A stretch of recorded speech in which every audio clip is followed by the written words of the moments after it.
मेहरवान सतगुरु, तरसवान सतगुरु, रहमतवान सतगुरु, बख्शिशवान सतगुरु। धन धन श्री गुरु गोबिंद सिंह जी महाराज साडे गरीबां ते दुनिया ते संसार ते तरस करके श्री चौपाई साहब जी की दात जो साडे गरीबां की झोली विच पाई है। श्री बिबौर साहब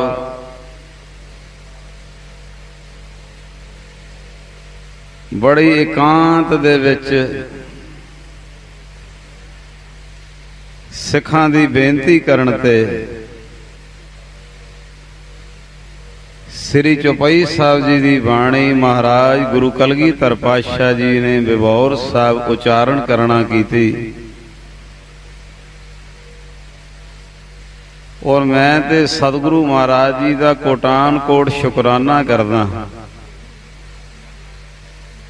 कि श्री चौपाई साहब जी की बाणी दे खीर ते एक दोहरा महाराज ने उचारण किया जिहदे विच चौपाई साहब जी की महानता दसी है। क्योंकि जिस तरह का यह कलयुग का समा आ चुका है, इहो जे इतिहासकार ते इहो जे कथावाचक धरती ते हैगे ने जेड़े ये भी कहते ने बहुती बाणी पढ़ के की लेना है। आखो सतनाम। जेड़े इत्थों तक भी कथा विचार विच गल रखते ने कि बहुती बाणी पढ़न दी नहीं लोड़। ये शुक्र है गुरु गोबिंद सिंह महाराज सच्चे पिता जी का, जिन्हां ने चौपाई साहब जी दे खीर दे उत्ते चौपाई साहब जी की महानता दसती। सतगुरु जानी जान सी। महाराज सच्चे पिता जी नूं पता सी आने वाला समा इन्नी क बुद्धि भ्रिष्ट जानी है। कलयुग ने यह भी एक लत तोड़ देनी है कि जिन्हां दा काम है प्रचार करके जोड़ना, वो तोड़न शुरू कर देंगे। वो तोड़ना शुरू कर दें। आजकल इन्नी लिखत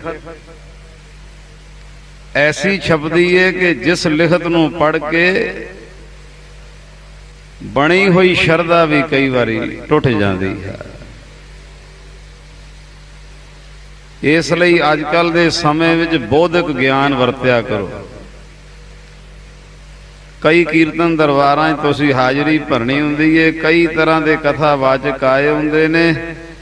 उस वेले बौद्धिक ज्ञान वरतो। जे कोई कथावाचक कलयुग के प्रभाव हेठ इहो जी गल कह गया जिहड़ी तोड़ रही है गुरु घर तो, पिछे पा रही है गुरु घर तो, उस वेले कहंदे बौद्धिक ज्ञान वरत। जिहड़ी गल गुरु तो तोड़दी है उन्होंने कट वड के उत्थे ही छड्ड दे, चंगी गल कर ले। आखो सतनाम। बौद्धिक ज्ञान जो कोई चंगी गल गुरु नूं जोड़न वाली ओ लै, दूसरी उत्थे छड्ड दे। मेरे महाराज जी नूं आउण वाला समा पता होएगा। सुखमनी साहब जी दे खीर ते भी महाराज ने महात्म लिखिया। दुख रोग बिन से भै भरम, साध नाम निर्मल ताके करम, सब ते ऊच ताकी नानक ए गुण सुखमनी। श्री आनंद साहब जी की बाणी की भी 40वीं पौड़ी च महात्म लिखिया। आनंद सुनो वडभागी हो, सगल मनोरथ पूरे। इस तरह ये चौपाई साहब जी की बाणी दे भी खीर ते महात्म लिखिया। ते महाराज कलगीधर पातशाह कहंदे ने जेड़ा चौपाई साहब जी की बाणी भाई बड़े प्रेम प्यार दे नाल पढ़ेगा ते महाराज कहंदे सुने गुंग जो याहे सो रसना पावही। एक गूंगे नूं रसना मिल सकती है। चौपाई साहब जी की बाणी च इन्नी ताकत है। वैसे तो नेकां जगह ते दास कोल ये लिखतां भी पहुंचियां कि चौपाई साहब जी की बख्शिश दे नाल कई गूंगे बच्चियां ने संगत विच जकारे छड्डे। उस वेले जोश आया, वो निकल आया, खुल गई कृपा गुरु दी।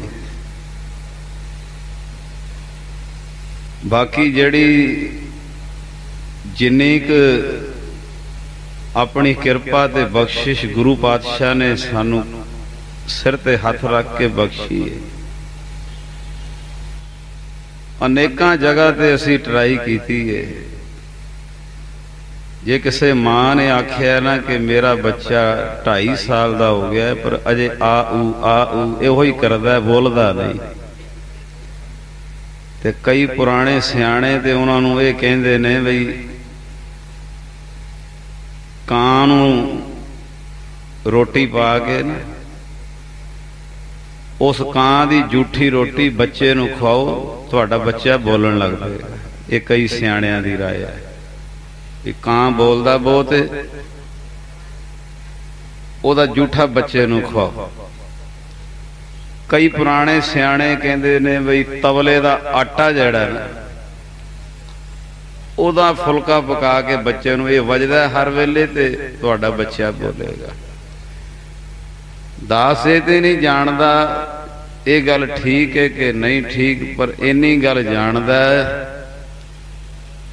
कि जिथे सतगुर दी कृपा नाल कोई केस इहो जिहा आया ना कि साडा बच्चा 2-2.5 साल का हो गया जे आ ऊ करदा है, गल नहीं करदा, मम्मी नहीं बुलाउंदा, पापा नहीं बुलाउंदा, गलबात नहीं करदा, ते उस मां नूं जदों ये कहीदा ना कि कौली च जल रख के ते चौपाई साहब जी का एक पाठ करके बच्चे नूं जल पियाया कर। फिर उत्थे तुहानूं गल दसीए ते फिर इंज लगदा है भी जिवें जो कुछ वरतदा है। गूंगे नूं रसना आखो सतनाम। चंद दिनां दे विच जदों बख्शिश वरतदी है उदों सीस झुकदा है कि धन गुरु पातशाह इस बाणी दे विच की भरिया ही, इस बाणी विच की पाया ही। सुने गोंग जो याहे सो रसना पावही। हुण मेरे ख्याल च जिन्नी भी आप जी संगत बैठी हो कईयां दे मन च फुरना होएगा भी चौपाई साहब नाल गूंगे नूं रसना मिलदी है, पर असी गूंगे ते है ही नहीं। आखो सतनाम। साडे को ते है रसना, असी गूंगे नहीं हैं। साडे को रसना हैगी है, लेकिन एक गल नोट रखियो, असी जितने बैठे हैं जे किसे दे दबाव हेठ आके अजे बद्दा चट्टी नाल नाम जपदे हैं ते समझ लेना साडी रसना नाम जपण तो गूंगी है। जे अजे नाम मिठा नहीं लगा, अजे इत्थे ओ आखण औखा सच आ, फिर समझ लेना रसना नहीं मिली है। असी भी गूंगे हैं। जे इत्थे पहुंच गए हैं संत संग अंतर प्रभ डिठा ते नाम प्रभु का जे मिठा लगन लग पिया। कबीर संतो माखण खाया, छांछ पीए संसार। छांछ कहते लस्सी नूं, कहते ओही सिमरन चल रहा है, पर कई घड़ी वेखदे ने भोग कदों पएगा। औखे ने बैठे, उन्हां दे हिस्से लस्सी आ रही है। कईयां नूं रस आ रहा है कि वाहिगुरू इन्नी जल्दी नेरा होने वाला है, वाहिगुरू ये समा होर लंबा हो जाए। आखो सतनाम। वो नाम मिठा लग रहा है, रसना मिल गई है। इशारा लेना ये बाणी दे दो बन्ने अर्थ। एक वाकई जवान तो बच्चा गूंगा, कोई गूंगा सुने गुंग जो जाए सो रसना पावई। तुसी कहोगे सानू ते रसना मिली है, असी गूंगे थोड़ी हाँ। जिदी रसना नूं अजे नाम मिठा नहीं लगा अपने गुरु साहब दे कमरे विच जेड़ा बैठे ते अंगूठे तो पैर तो लैके सिर दी खोपड़ी तक एक एक रोम सिमरन च भिज जे, थल्लों आवाज पैंदी होवे, घड़ी कह रही होवे समा हो गया दुकान दा, ते तुहाडा चित ना करे उठण ते समझ लो मिल गई रसना।